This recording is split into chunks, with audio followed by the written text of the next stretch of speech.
So, talking about dedication, now we've reached the fourth sub-point here, the way to dedicate. So the way or path, the approach to dedication. In absolute truth, all phenomena are devoid of any intrinsic nature, and therefore merit too cannot be objectified. Being entirely free of the three concepts.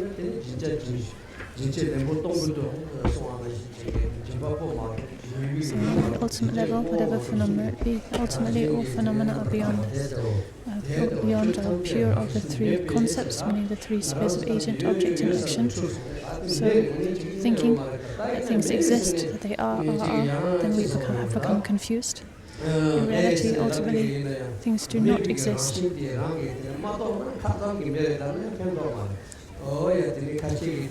So things do not exist. Things are unreal. They are not real and existent the way we believe them to be. So we need to realize the unreality of phenomena. Ultimately, all things are beyond the three spheres. That said, just to talk about this is not enough. We actually need to realize it, right? And the fact that ultimately phenomena are beyond agent, object, and action does not negate their function on a relative level. Karmic cause and effect occur, are unfailing on a relative level of appearance.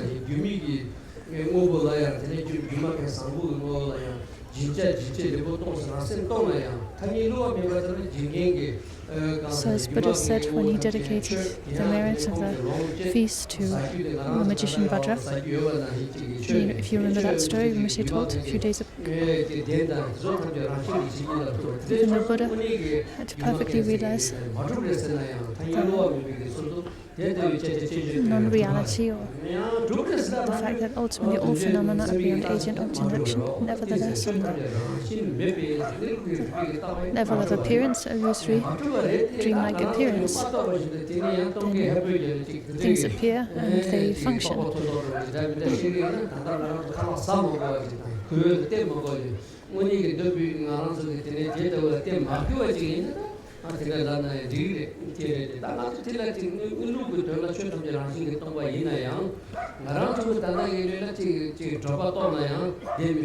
So at present, since we haven't yet realized the absolute nature of things, since we have not gone beyond the three concepts of agent, object, and action,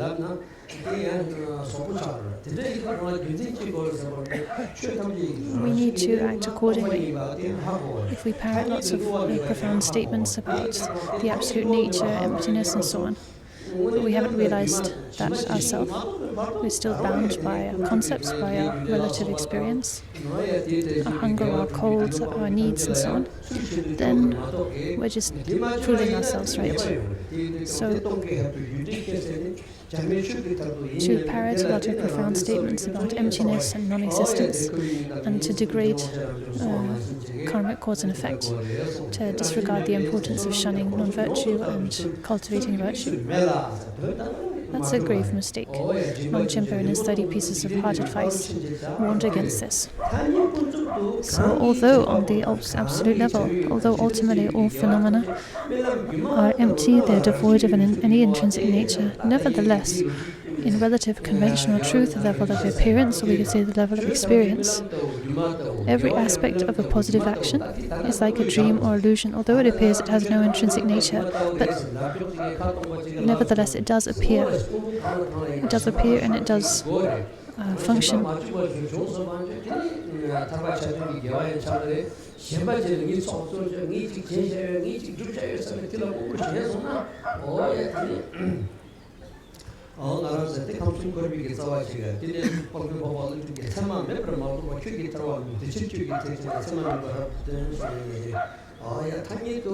So, on the conventional level of experience, things appear,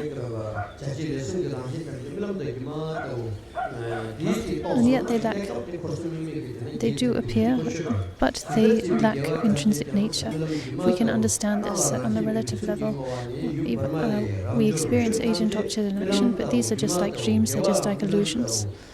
if we can cultivate that understanding, that outlook, then in that way, with that conceptual understanding of the dreamlike nature of things, then all of our virtue can be infused with an understanding of emptiness or beyond concept.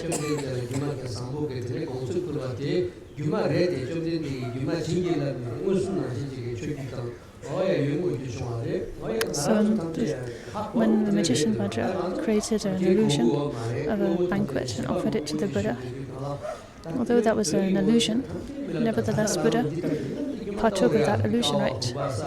And he ate the illusory food. So actually all phenomena are illusory, just like that. I'm sitting down here looking at you, you're sitting down there looking up at me. We have these pillars and this tent and so on and so forth. It all looks so real, so vivid and real. But actually, if we look into it, if we examine, we cannot find anything real or substantial, anything established whatsoever. All phenomena are just like that.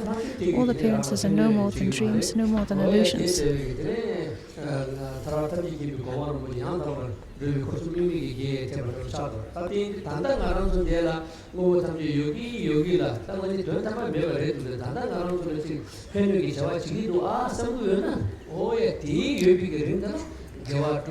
Once you have directly realized the absolute nature, directly, completely realized that, then appearances can neither benefit you nor harm you. You will reach the point where appearances can neither benefit nor harm you. But until you reach that point, for as long as you have not reached that point, for as long as you are bound by appearances and you find some things beneficial, other things harmful, then you need to act accordingly. This means you need to observe karmic cause and effect very finely. As Guru Rinpoche said, as finely as flour. You need to cultivate virtue, you need to shun non-virtue.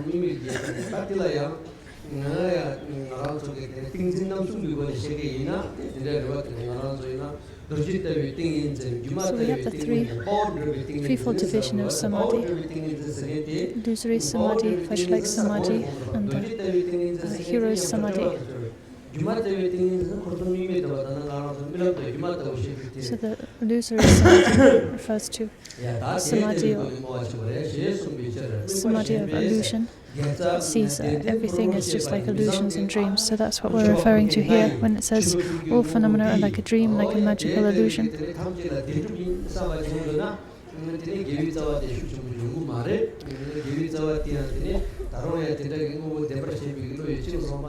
So if we dedicate merit without such an understanding, without an understanding that agent, object and action, dedicator, that dedicated, and the act of dedicating are just like an illusion, just like a dream, they have no intrinsic nature. Instead we reify these three spheres, we regard them as real and substantial, but then our dedication will be impure, our dedication will be not so effective. That reification will corrupt our dedication. So, as it says, it's not a good thing to have objectification and attachment. Attachment that perceives things as real, considering sources of good to be truly real. It's hard enough for those with conceptual thoughts to have even a semblance of patience.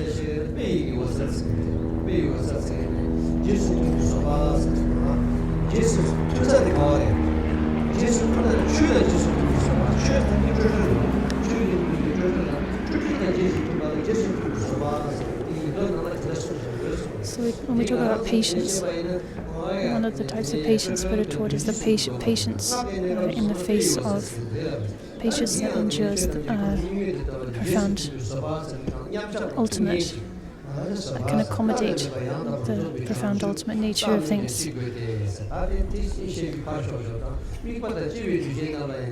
So, someone who's still bound by conceptual thoughts, it will be difficult for them to have even a semblance of this kind of patience. Patience in the face of the profound ultimate, let alone to achieve perfect enlightenment.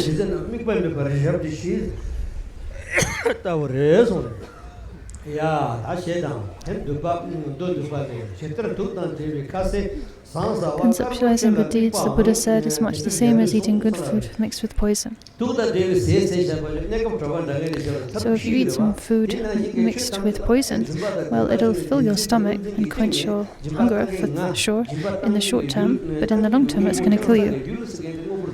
So if you conceptualize good deeds, if you reify the performer of the deed itself, the three spheres, then this is like eating good food mixed with poison. Attributes, conceptual attributes are absent, it's a dedication to enlightenment. If attributes are present, it's not a dedication to enlightenment.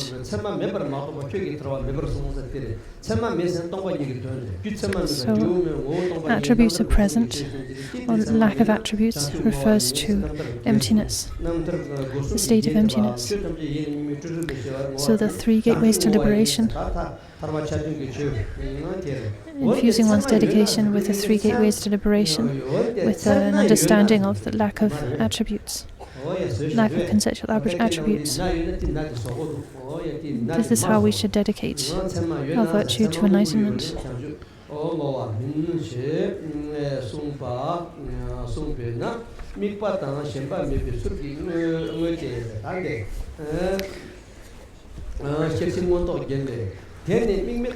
Absence of objectification is the unmistaken characteristics. Now we're on page 256.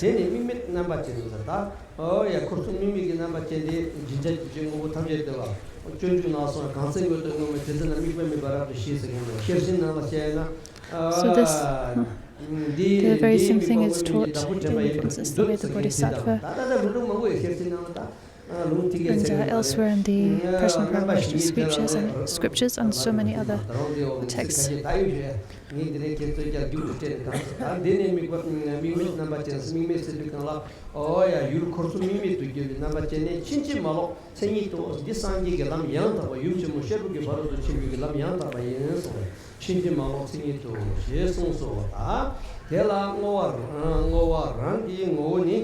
Dedication is essentially a thought. So the essence of dedication, the crux of dedication, is essentially a thought.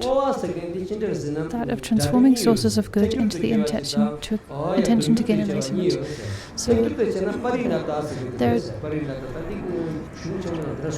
the word dedication has two layers of meaning, or two connotations. One is parinata, which means to give away, to dedicate. Parinata, which means to dedicate, to direct one's virtue to a certain end for the sake of enlightenment or for the sake of one's good health in this life. Sometimes people will request specific prayers for specific ends, for success or good luck or good health, recovery from an illness and so on. So virtue is dedicated or directed to a certain end. So this is one aspect of the meaning of dedication. Another aspect is dana, which means to give away, to donate. So to donate the virtue and to direct it or dedicate it to a certain end. So hence, dedication is essentially a thought out of transforming sources of good, so transforming in the sense of dedicating to a certain end into the intention to gain enlightenment, to which is added the force of special words meaning the special words of dedication spoken by noble beings, by the perfect Buddha, by the noble Bodhisattvas such as Manjushri, Samantabhadra and so on. Some of the most commonly recited dedications read, just as Manjushri dedicated his merit, so too I dedicate this merit, and so on, or following the example of Samantabhadra and so on. So we make use of the words that have been uttered by these great beings in the past, because their words have weight. We talk about the words of noble beings being words of truth. They have a certain weight and power to them. The array of qualities of Manjushri's Buddha field states everything depends on the intention as a condition. He who makes a prayer of aspiration will accomplish that very prayer.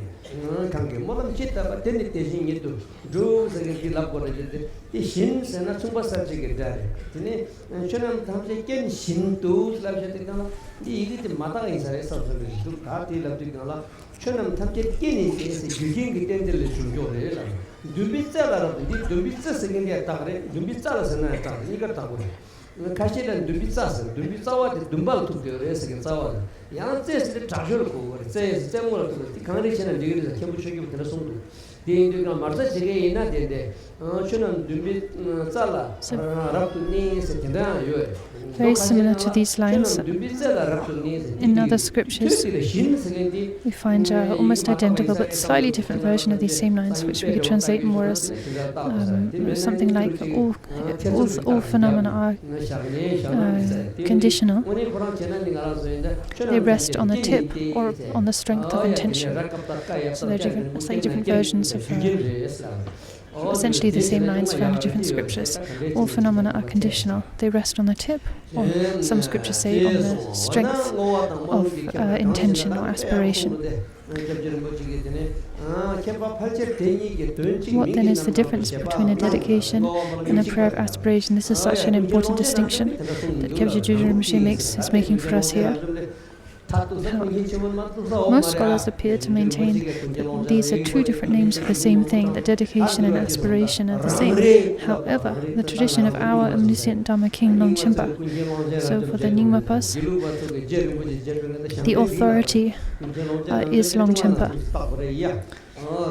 Just like for the Gerupas, the authority is Rinpoche Tsongkhapa. For the Nyingmapas, it is the omniscient Longchenpa. He asserts that for a source of good that's already been produced, the words and prayer of aspiration together constitute a dedication, while to aspire to a source of good that has not yet been produced is a prayer of aspiration. So,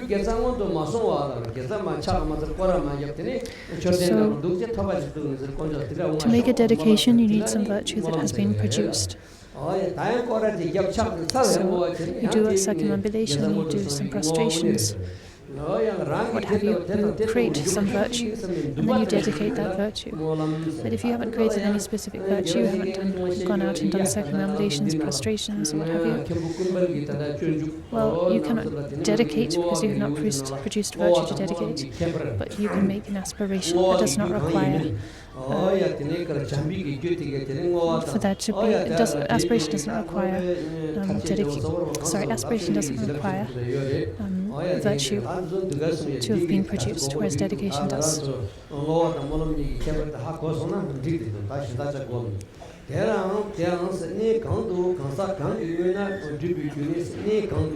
So this is an important distinction to understand. The fulfillment of the dedication depends on who performs it and where. If the dedication is made by someone with pure, superior motivation, in a place where there is a support, imbued with blessings, of the Sugata's body, speech and mind, it will be fulfilled in accordance with his or her wishes. For instance, if you make a dedication in a sacred site, in the presence of a sacred site like the sacred stupa, holy being, enlightened being, sacred sites blessed by such beings, well, that dedication will be more powerful. It's just like if you sow a seed in a very fertile soil, then the seed is going to grow into a stronger crop than if you sow that same seed into very poor soil, right? So that's what's meant by the support, the power of support. For instance, if made before a stupa, dedications are made before a stupa containing my relics, say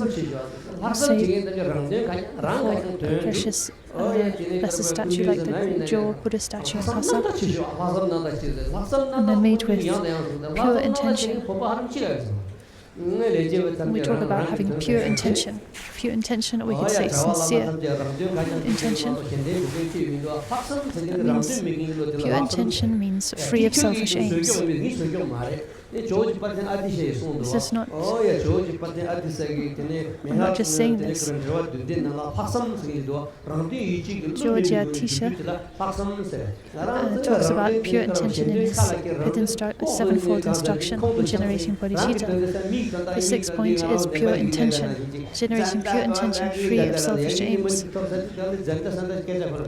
So we could equally say a benevolent or altruistic intention, a mind focused on helping others, not oneself. So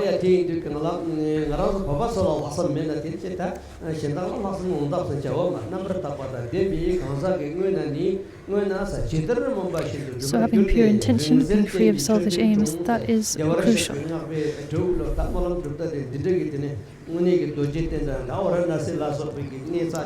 So if you make dedications in sacred places like Varanasi, Sarnath, Bodh Gaya and so on, those prayers of dedication will be fulfilled. Moreover, there are witnesses who bring about the fulfillment of one's prayers exactly in accordance with its aspiration. The Buddhas and Bodhisattvas have unimpeded vision. So, for instance, when taking the refuge in Bodhisattva vow, we begin with by calling out to the Buddhas and Bodhisattvas, saying, Buddhas and Bodhisattvas are the 3 terms and 10 directions. Please look upon me, please think of me. We call them to be our witnesses, be witnesses to our act, of our dedication or whatever it might be. So we call upon the Buddhas and Bodhisattvas to witness our act of dedication. If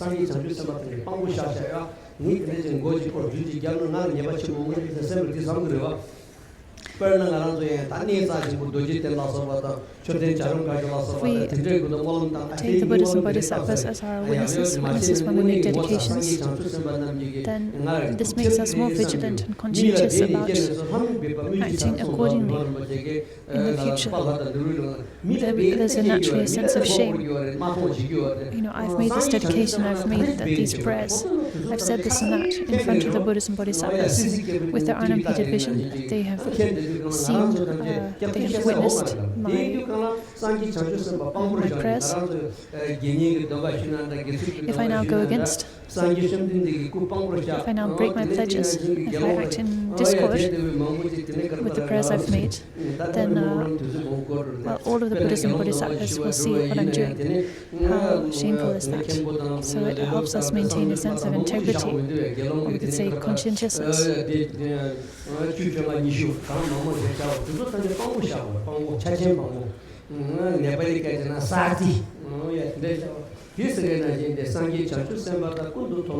So in a mundane sense as well, for a lot of legal situations and so on, we call on people to be witnesses, right? But the point of doing that is to kind of give the agreement, or whatever, like legal agreement, weight, right?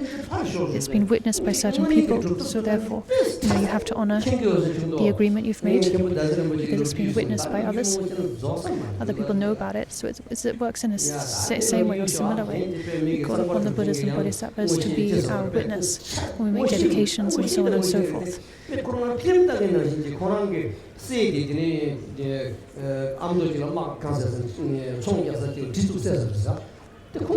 the past, there was a great master whose son got caught up in a fight and killed.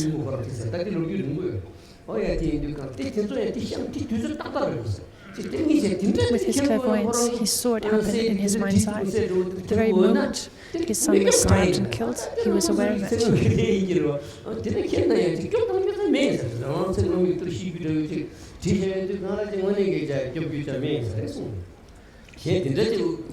But that was because of the son's karma. So he assumed there was no way to protect the son from his fate.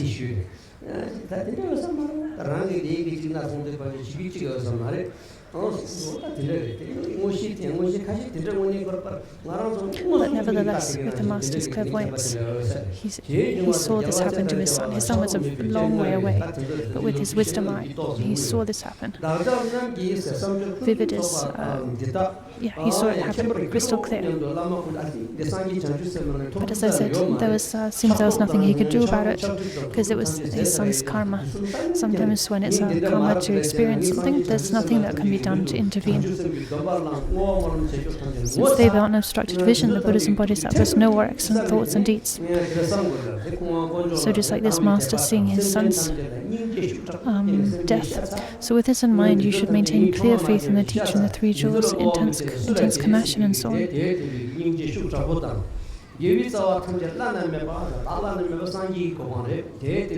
So knowing that the Buddhas and Bodhisattvas see everything you do with their unimpeded vision, then you should muster a sense of conscientiousness, a sense of modesty. You should also maintain a clear faith, intense compassion for all beings, and a strong desire to dedicate all good to enlightenment. So, the excellent dedication, excellent conclusion of dedicating virtue to enlightenment. There is really nothing greater than bodhicitta, actually. No matter which angle you look at it from, there is nothing greater than bodhicitta. Everything is summed up in bodhicitta. In the threefold excellence, we talk about the three excellences, right? The excellent preparation, main part and conclusion. Actually, the three excellences are bodhicitta. The three excellences comprise bodhicitta. Of course, the excellent preparation, bodhicitta. Of course, that's bodhicitta. The excellent main part, free of concept. Of course, that is also bodhicitta, being beyond agent, object, and action. And then the excellent dedication, excellent conclusion of dedicating virtue to enlightenment. This also is bodhicitta, a part of bodhicitta.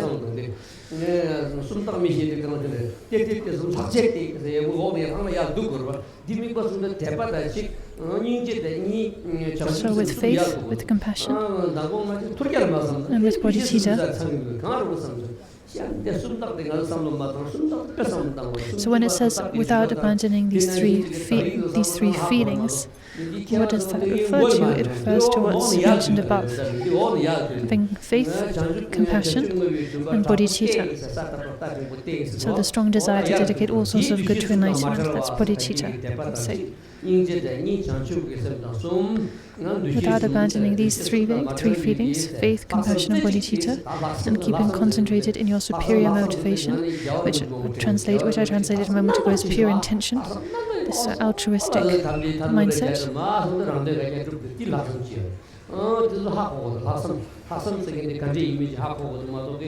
So when we say superior motivation or pure intention, we need to know what's actually meant. We mean a completely altruistic motivation, free of any selfish aims. So it's very rare actually to find someone with pure intention, with a truly altruistic heart. Usually we are motivated, usually we are filled with selfish concerns, right? We do what we do for personal benefit. So real pure intention or superior motivation is pretty rare. In this way, gather together all your own and others' virtuous deeds, past, present, and future, and offer the whole of it, give it all away, in the presence of all the Buddhas and Bodhisattvas in the 10 directions.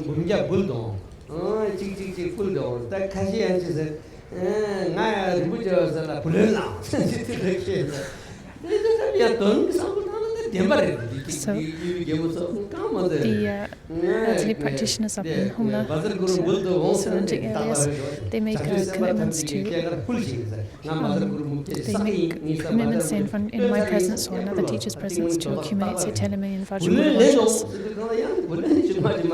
And then when they finish, they come and report back and ask their teachers to dedicate the merit with this tradition. And they have this way of speaking. They say, "Oh, I have a debt. I have a debt of 10 million Vajrabuddha mantra with Rinpoche." Means they've made that commitment in front of me, they pledge to do that practice. And this is how they kind of word it. They say, "Oh, I've got this debt with Rinpoche." It sounds very silly, but actually if you think about it, it's exactly right. Because they've made a promise to do that, right? If they don't fulfill that promise and finish the accumulation, then they're going to be in debt in a sense, right? Like if you borrow money from someone and you don't give it back, then you're in debt. So likewise, if you say, if you pledge to do a 3-year retreat or something, and you don't follow through, you don't actually do that retreat, well, you have a debt, right? And if you make such commitments in front of your teacher, whether it be to do a certain amount of mantra recitation, or to stay on a retreat, or to do any type of practice, and then you don't follow through and complete the practice as promised, then you have a debt with that teacher, and that so-called debt will sully your samaya with them. That will damage your samaya with that teacher, because you've made a commitment and not fulfilled it.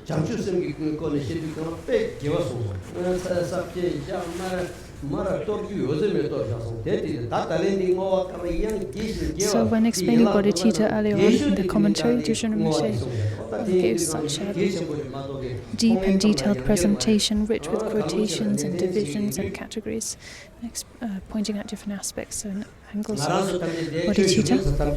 And he's doing the same thing here with dedication.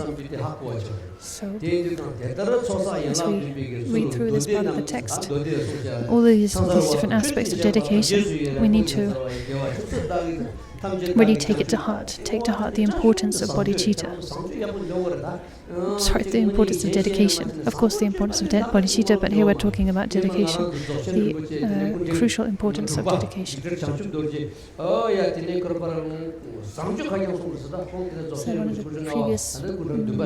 one of the previous Dzogchen master, 5th Dzogchen Rinpoche, one of his main practices was reciting the Sangchum King of Aspiration prayers. He was constantly reciting that. And his reincarnation, the 6th Dzogchen Rinpoche, who now lives in Australia, from a young age, even before he taught the alphabet, he would just automatically, unprompted, recite verses from the King of Aspiration prayers. No one had taught him. He didn't even know how to read or write yet. But he would just recite from memory, from his past life's memory, the King of Aspiration prayers.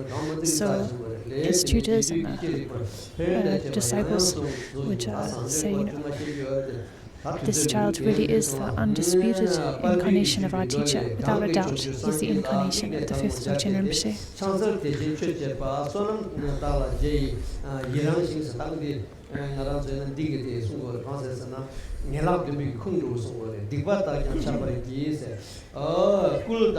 Here's a passage from the sutra requested by Shri Gupta.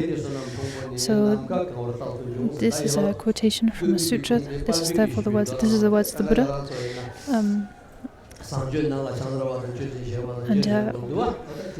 It's mentioning one by one the seven branches. It says here, submitting obeisance, so that is prostration, making offerings, rejoicing, purifying, exhorting and praying.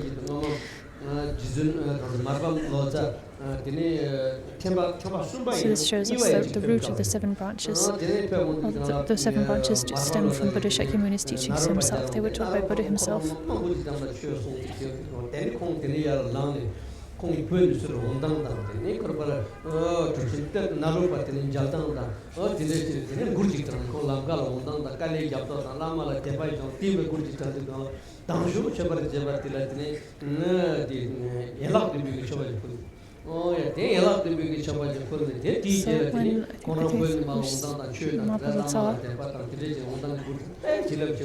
One of the songs, spiritual songs he sung was to his students, telling them of the hardships he went through when traveling to India, to meeting masters, Naropa and so on.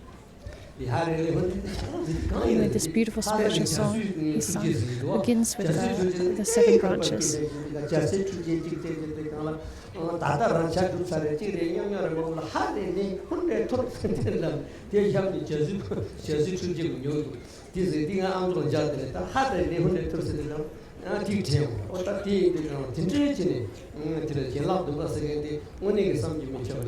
Indicates the 7 branches. They are just the unsurpassable, inconceivably great offering. To make the offering of the 7 branches.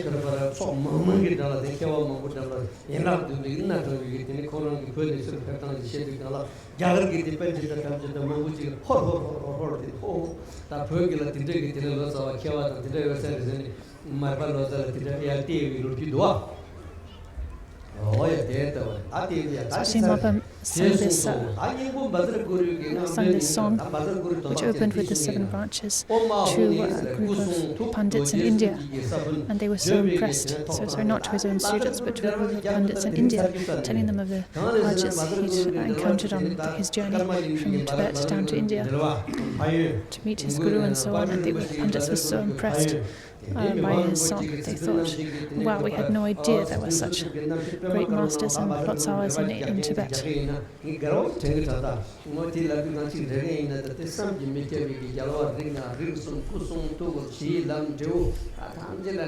So now we come to the meaning of the Vajraguru mantra, the essence of Guru Rinpoche. There's so much to say about the Vajraguru mantra. It can be explained from an outer level, inner level, secret level, from so many different angles. It has so many different layers. So how does Kyabji Juju Rinpoche explain it here? He says, for opening seed syllables Omahu are expressions of diamond or Vajra body, speech and mind. Vajra means diamond. It's never changed by the elaborations of dualistic thoughts. Guru means teacher. Loaded with special qualities, heavy with special qualities, and endowed with the 7 branches of union. If we were to go through those, that would take a long time, because there's so much to say about those 7 branches.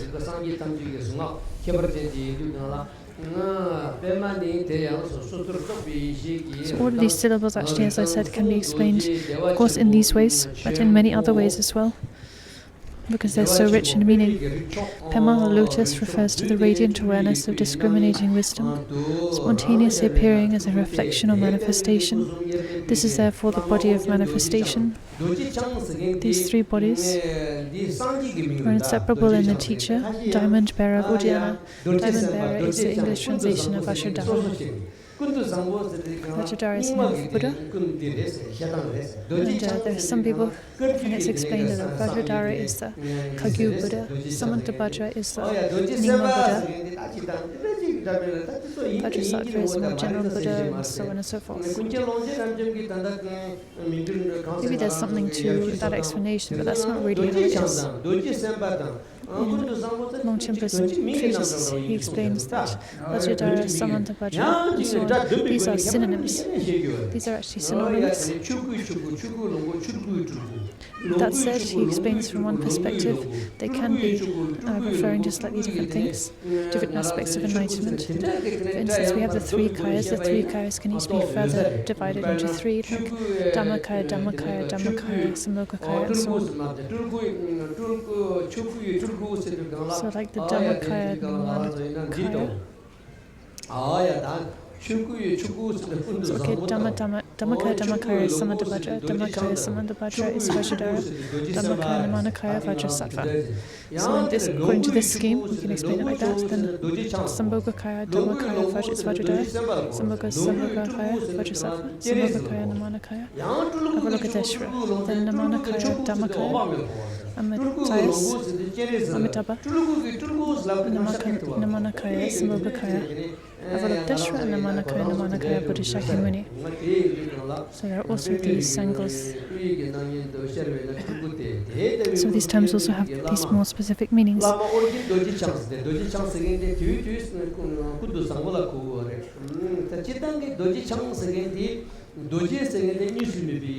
does the word diamond bearer mean in and of itself? Diamond refers to non-dual primordial wisdom. Bearer means to be endowed with, to hold, to have. So to have non-dual wisdom, to be the holder or realizer of non-dual wisdom. So this is a synonym for the Buddhas, for the perfect Buddha, for Samantabhadra. So the diamond bearer or Dhyana is Guru Rinpoche, right? So this is an epithet for Guru Rinpoche. Keep in mind his immense qualities as you pray from a state of yearning. Siddhi refers to accomplishment, supreme and common accomplishment. Supreme accomplishment means the realization of enlightenment, Buddhahood. Common accomplishments refers to the fulfillment of the 4 activities: pacifying, increasing, magnetizing, and subjugating. long life, good health, certain miraculous powers, and so on. These are all common accomplishments. So siddhi refers to the accomplishments. Hong means bestow. Please bestow upon me, grant me. Reflecting like this on its meaning, the meaning of the mantra, then recite. During the approach, visualize the teacher on the crown of your head, reciting the mantra as a prayer. So while reciting the Vajraguru mantra, while visualizing the teacher on the crown of your head. So this is an essential pith instruction found in this root tantra. As for the benefits of reciting the Vajraguru mantra, Guru Rinpoche himself said, the essence, the mantra that embodies all Sugatas or Buddhas, is the practice that includes all the Buddhas. By reciting the siddhi mantra, so all the mantras of all Buddhas are included in this mantra. By reciting the siddhi mantra, one can traverse the 15 levels and 5 paths and accomplish my level.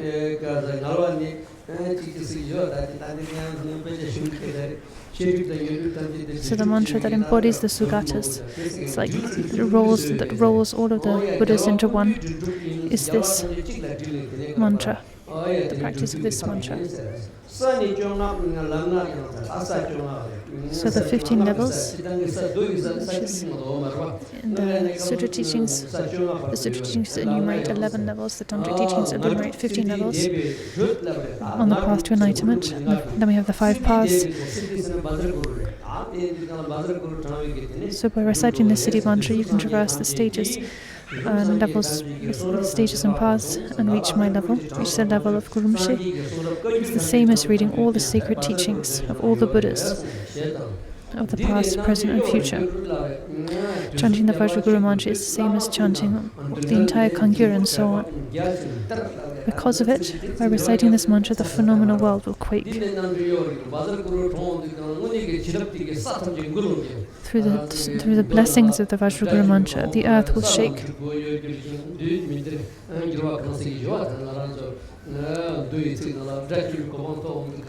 Like in the sutras, it said, when a practitioner attains arhatship, the earth shakes. Through the power of that accomplishment, the earth actually shakes.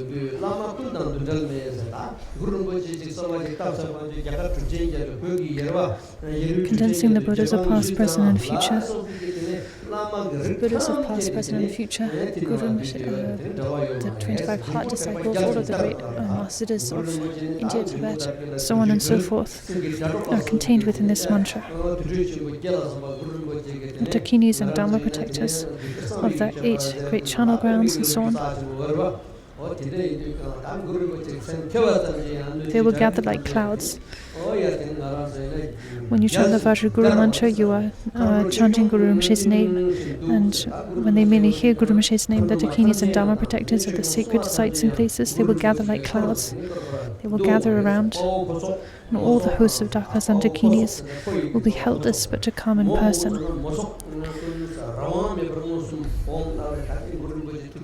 They'll be compelled to come.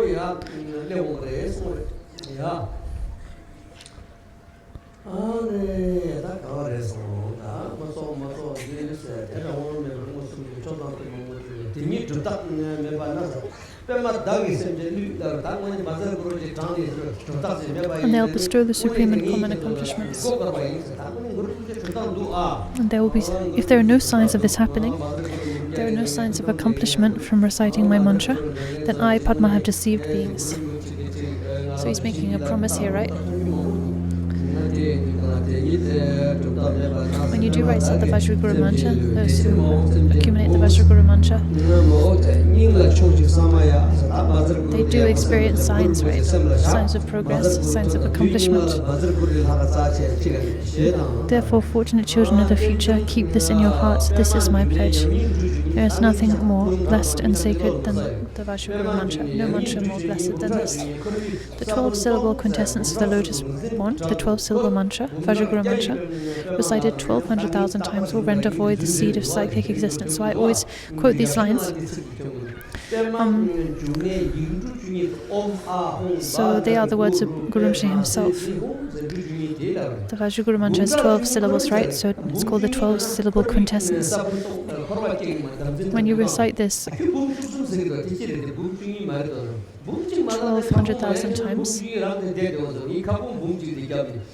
some of you might think, well, Rimshi, you tell us always to recite 1,300,000 times. Well, yes, 1,200,000 times, and then one extra 100,000 to make up for mistakes. We always have an extra amount recited for amendment, so a total of 1,300,000. This will render void the seed of psychic existence, meaning this will free you from samsara. If you recite it 3,600,000 times, this will place you in the ranks of the knowledge holders, and if you recite it 10 million times, this will make you equal to myself, Pama. That said, it's difficult for us, even if we recite 10 million Vajraguru mantras, to become inseparable from Guru Rimshi himself.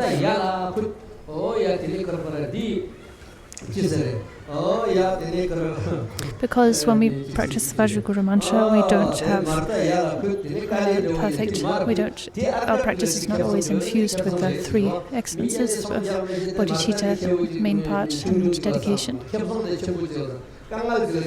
Sometimes we get distracted, we do not have the stable visualization, and so on and so forth.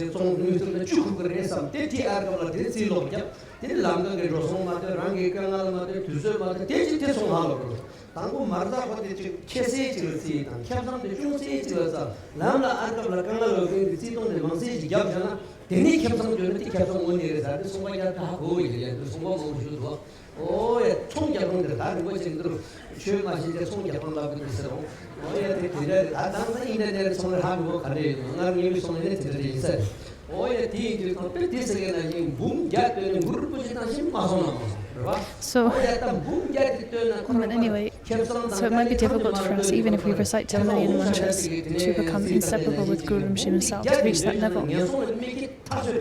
But it doesn't matter. If you recite 10 million mantras, okay, you might not become equal to Guru Rimshi for the reasons I mentioned. But if you recite 10 million mantras, you can be confident that you're guaranteed to be freed from the lower realms. Right? You can be guaranteed, you can feel confident that you will definitely reap some benefit, some really significant benefit. So I say to a lot of my students, a lot of the lay students, that at least they should accumulate 10 million mantras, 10 million Vajraguru mantras once in their life. And there are many students who have accumulated 30, 40, 50 million Vajraguru mantras, and lay practitioners staying up in the mountains in a retreat setting, accumulating the Vajraguru mantra. So for the younger students as well, then it's very important, very beneficial to do some recitation. You might not have time to do, say, 10 million Vajraguru mantras straight away, but at least try to do, say, 1,300,000, right? And try and do 100,000 prostrations. So I'm speaking to the younger people here, because, you know, it's no good thinking that I'm young and I have time. We really don't know when we're going to die, young or old. But that said, there's no need to live in fear. Whoever we are, we're all going to die one day. So there's no need to kind of live in fear, but just acknowledge the imminence of death and the uncertainty of the time of death, right? And then give at least some of your time and energy to practicing. Guarantee some benefit for yourself by doing at least some practice.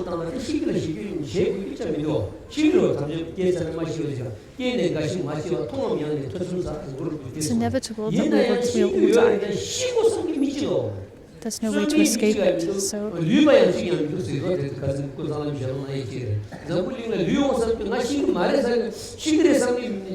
that's what my public teacher says. There's no one who. Everyone thinks I'm not going to die. Or at least they're not vividly aware of the imminence of their death. When death comes, it takes them by surprise. But Why does it take us by surprise? If we look around us, we see that death is the fate of everyone who has come in the past, in the present, everyone to come. There's no one in the past who is still hanging around. There's no one who has deceived death and managed to live on and on. All of the great people of the past, these great figures from she's listing, they've all died. Mahatma Gandhi, all these famous leaders who left great legacies, even they died, right? They're no longer to be found on the face of this earth. So think of your parents as well, your family, your relatives. So my parents, my aunts, uncles and so on, so many have died. Even my brother, the late Shivarimshe, he died in his 40s, and another sibling. So I'm still here with my heart beating. But who knows? None of us know how long we'll be here.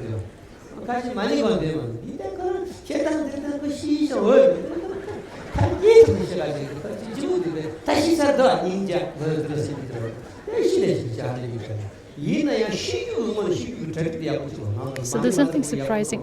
This is all to say that there's nothing surprising about dying. Everyone has to die, so there's nothing so surprising about dying. Sooner or later we all have to die. The point is that we need to prepare for death. Sooner or later we're all going to have to die, so we should prepare while we have the time. And then when death does come, we can be ready. We can die without too much fear, without panic, with confidence. Like Laura said, scared of death, I went to the mountains.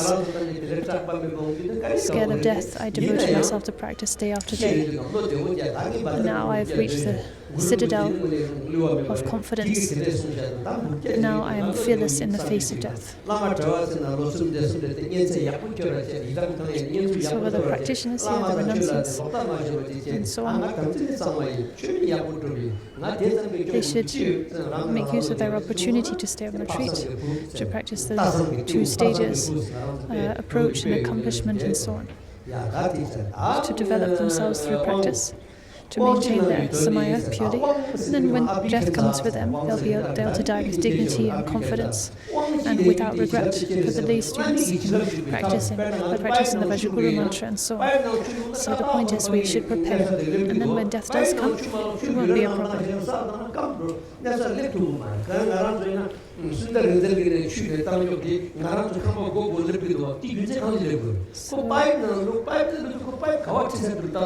We have irrigation channels, right, or like pipes and drains, not drains, pipes, and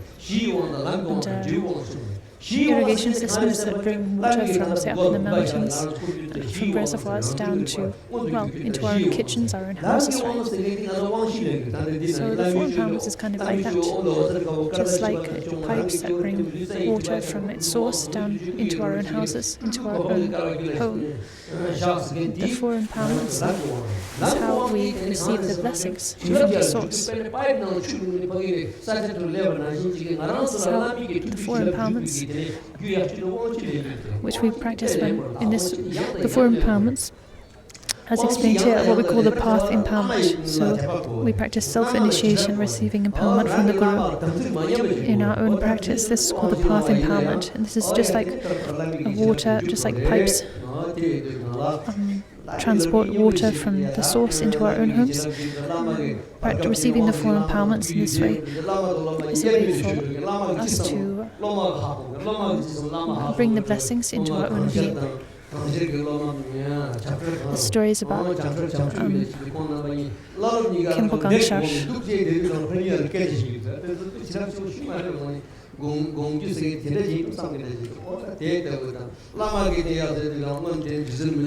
We talk about the mind-to-mind transmission, right? And there are instances of this mind-to-mind transmission happening with Khenpo Gangshar and his students. Amazing stories. And then, like Jesu Milarepa, when he passed away, the cremation pyre just would not ignite. until Rachungpa arrived.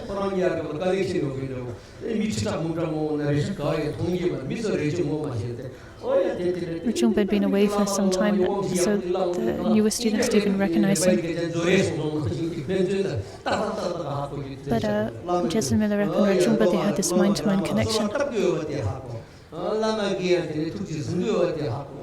So it was only once Rachungpa arrived that the funeral pyre could be lit, and so on. So this means when we supplicate the Guru, this mind-to-mind connection can take place, and so on.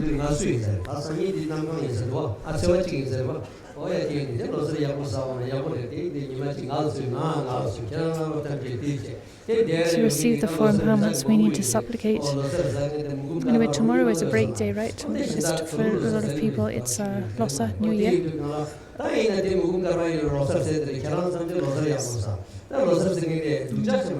Those of us not celebrating Losar, it's a rest day, so you rest, I'll rest. Those of you celebrating Losar, celebrate Losar. So there's nothing wrong with celebrating New Year. It's an opportunity to honor your parents, to honor your family, just one day, one day a year. You pay homage to your parents, give them gifts, gather together. As long as you don't slaughter animals and so on to eat for a feast on this day, then celebrating Losar can be a very good thing.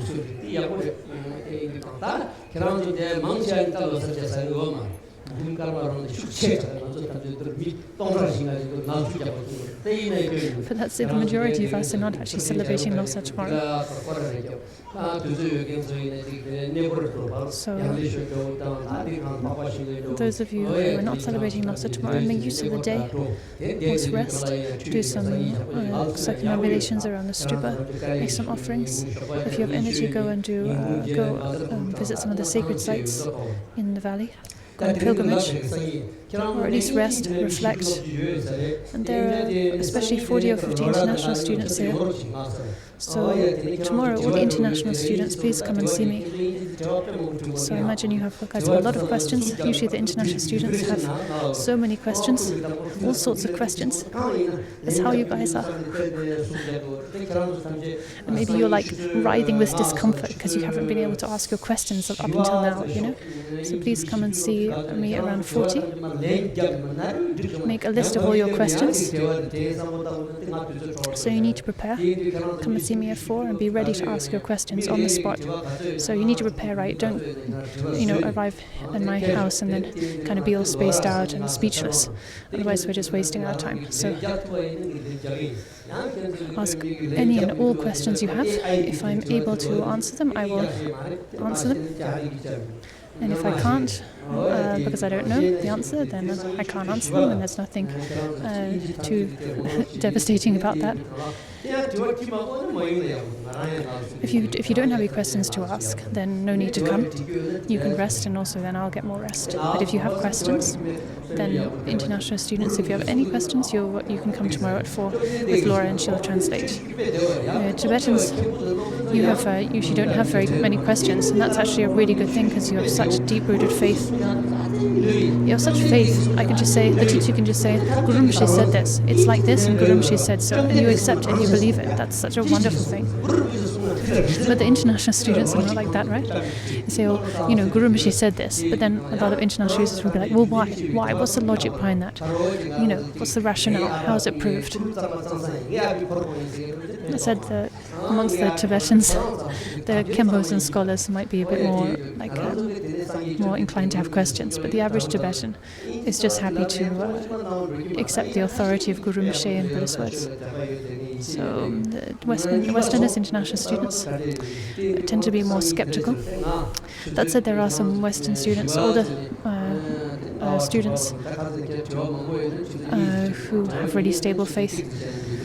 There are some good Western students. So anyway, to say again, please prepare your questions tomorrow. Prepare them in the morning, send them to Laura so she can prepare, and then you can all gather at 4 at my place and see me at 4, and we'll go through those questions one by one, okay? Okay,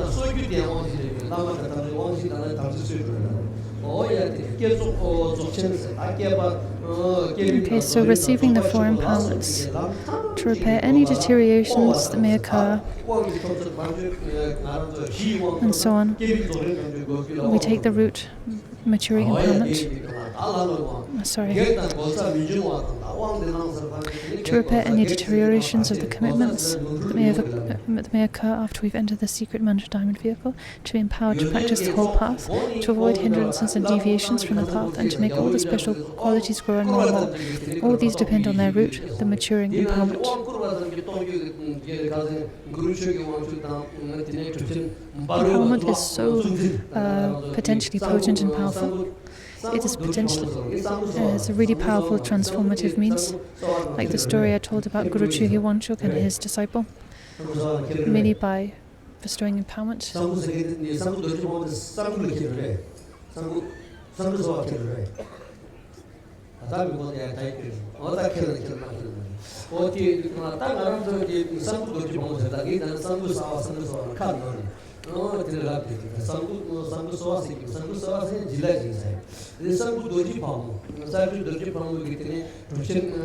So there was a Mahasiddha, Garupa, who had a practice cave in Sanku, the Varahi site.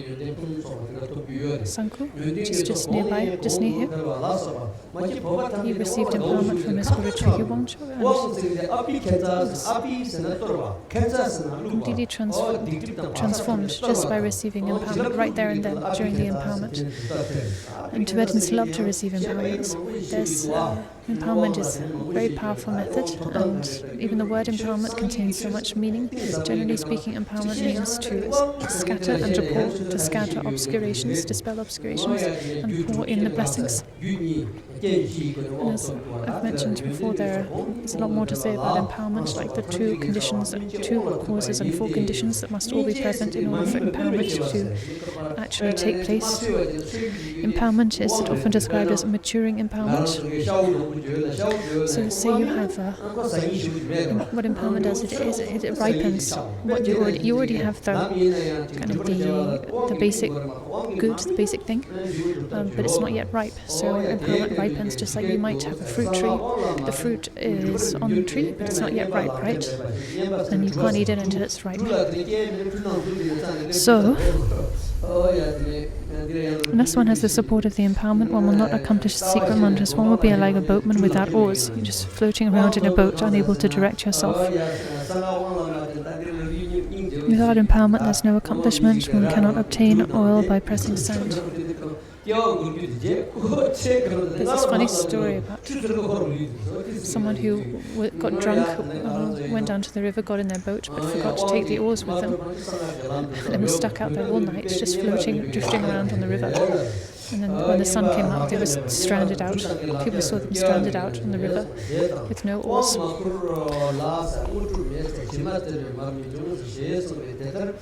First, we have to be admitted to the mandala and given empowerment by a qualified diamond master. This is the ground empowerment. In the Kuyagava Tantra it says, it speaks of liberating one's own being through realization, ripening others with compassion. So liberating one's being through realizing the inseparability of purity and equality, recognizing that view, sustaining that view through meditation, and thereby attaining the four levels of a Vidyadhara. The ripening Vidyadhara, long life in Vidyadhara.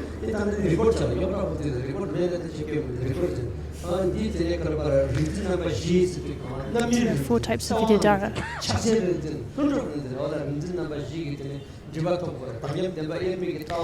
which we need to attain. They say that ripened Vidyadhara with mastery of our life, the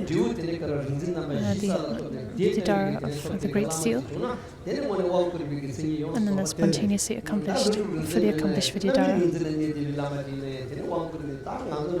So these are four progressive levels of accomplishment. that one reaches on the tantric path. So the guru bestowing empowerment should at least have reached the level of ripened Vidyadhara. And at the very least, have completed properly and thoroughly the requisite mantra recitation and retreat practice for the deity in question. We talked about these qualifications before, right? So this is when it says a qualified diamond master, we mean qualified in those and other ways. This is so to receive empowerment from a diamond master, from a Vajra master. This is the ground empowerment. So receiving empowerment from a teacher is what we call the ground empowerment. Then using the Guru Yoga and the Mandala of the Yidam to receive the four empowerments by ourselves without depending on other conditions. So to practice receiving the empowerments in your own practice, this is path empowerment. So without depending on other conditions, like without depending on a teacher, a teacher and ritual vase being placed on your head and so on, but instead to rely on your own practice, your own visualization and concentration. This is path empowerment. As the ultimate result, in practicing in this way, we receive the great rays of light empowerment. At the culmination of the path, like the last moment of the 10th Bodhisattva Bhumi, the Buddhas of all 10 directions come before that 10th Bhumi Bodhisattva. They radiate out light rays from between their eyebrows towards the 10th Bhumi Bodhisattva. Those light rays purify the Bodhisattva of all their latent tendencies, remaining obscurations, and at that moment they finally attain perfect Buddhahood.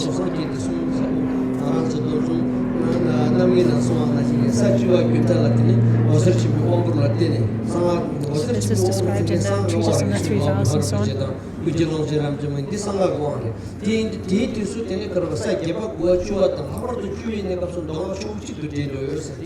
in this way, on the 8th, 9th and 10th Bhumi, the sutra and mantra paths merge. So all the bodhisattvas on the 8th, 9th and 10th Bhumis are merge onto the tantric path, even if previously they were practicing on the sutra path. And then they attain the culmination of the 10th Bhumi, they attain perfect Buddhahood. So there's a lot of details and a lot of more detail in this regard is taught in the various scriptures.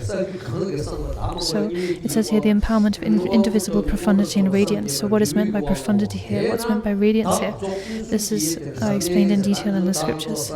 This is the result empowerment. It's therefore extremely important on account of its inconceivable and profound significance in purification, completion and maturation, purification of obscurations. So we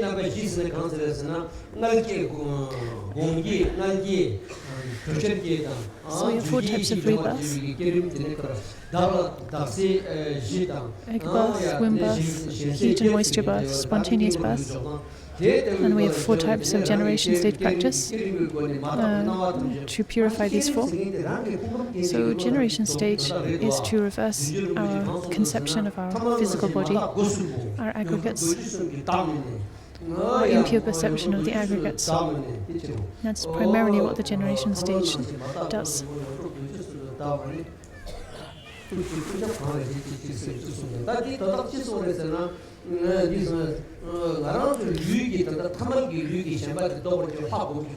So we visualize ourselves as a deity in order to reverse or undo our attachment to ourselves as an ordinary person, as Pemariksal, this and that, and to recognize. So that's one perspective, one explanation. But in essence,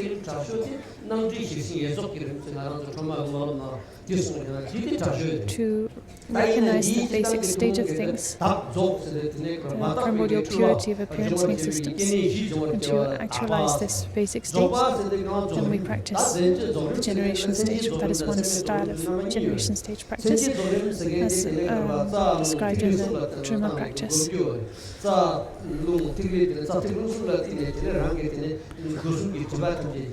So we can purify in this way by means of generation stage. Also we can purify our subtle body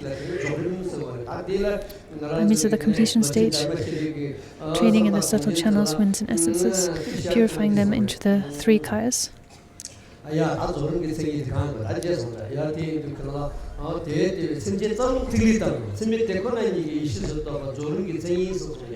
마다 본나와 답을 건데 이거도 콜로 건가 길로는 되게 걸어라 야디 게임이 생이서 어다 대대리게 되게서 너만이다 민세들과 공부야라 되는 저번에 저와 멤버스 나대니까. So in short, purification refers to purifying obscurations, completion refers to completing all the paths and levels, or we could say purification refers to the generation stage, completion to the completion stage, and maturation is the maturation of one's being, the gradual, steady maturation of one's being. So to this end, it's important to receive the path empowerment daily. Now we come to the next main subsection, the benefits and purpose of exerting oneself on the path in this way.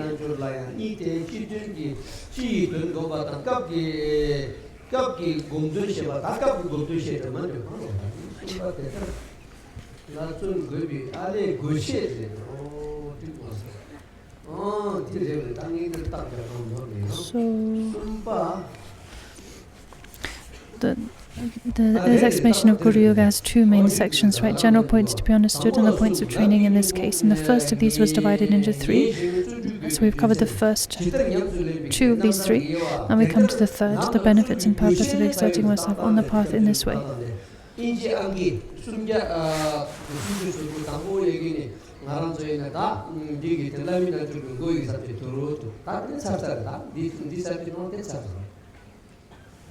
아니 다른 사람이가 갑자기 갑자기 시작하고 대단한 람라 좀비게 것이 파연세 대 다수바 대단한 람라 좀비게 것이 파연세 There is an infinite number of teachings on this, among them this quotation. Better than meditating for 100,000 kalpas on 100,000 deities is remembering one's teacher for a moment.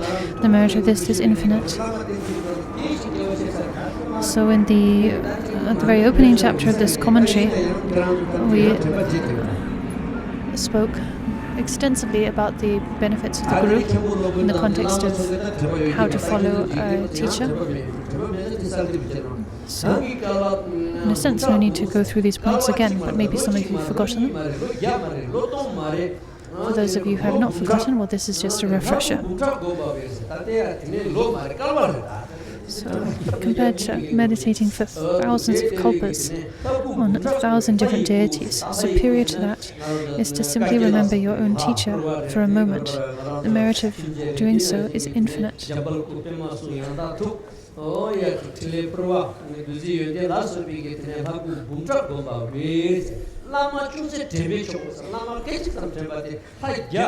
So compared to meditating on 100,000 deities, Yamantaka and Guya Samaja and so on and so forth, better is to simply remember one's teacher for a second. There's no way to measure the merit coming from that. And again, when we say teacher, we don't mean a teacher. We don't mean just any teacher who sits on a throne and wears ritual hats and gives teachings. When we say teacher, what is meant by teacher means a teacher that you are connected with, right? Your personal teacher. So in these the teachings and these quotations, when it says remembering the teacher, this doesn't mean remembering any teacher. It means remembering your root teacher, right? Your personal teacher has this much merit. Not just remembering a teacher who you have no connection with, right? So a teacher from whom you've received empowerments, tantric transmissions and pith instructions, remembering that teacher creates infinite merit. Better than meditating for 100,000 kalpas. So a similar quotation here.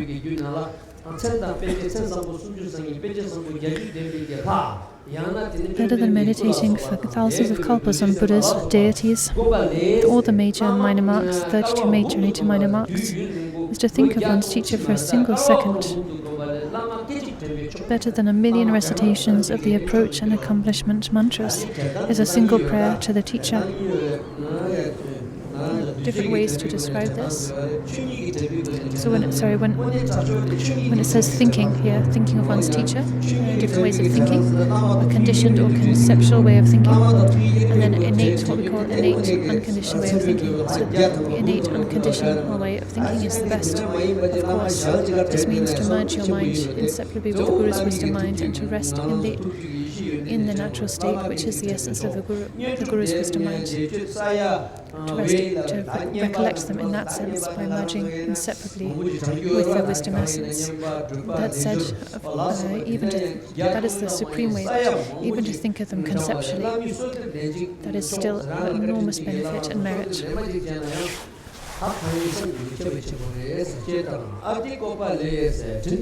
Those who visualize their gracious teachers on the crowns of their heads and so on will hold even the accomplishment of 1,000 Buddhas.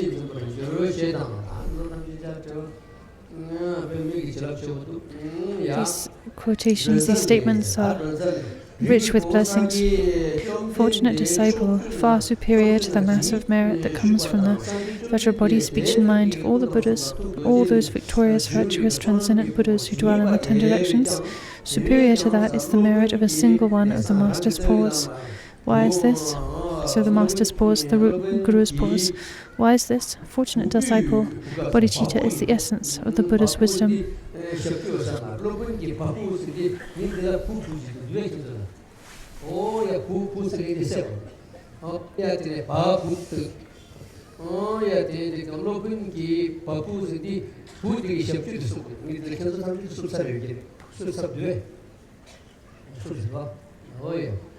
So there's a slight error in the Tibetan, but our English is fine. Now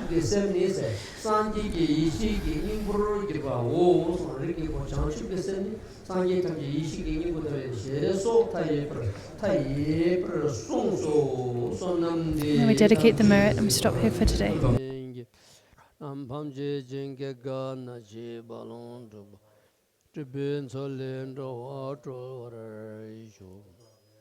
Tontu Chamba Danda Le Luxi Taba Tegan Jambe Younger Tanjo Sawan de Son Gombo Jambe Yang Jade Jadasum Sagum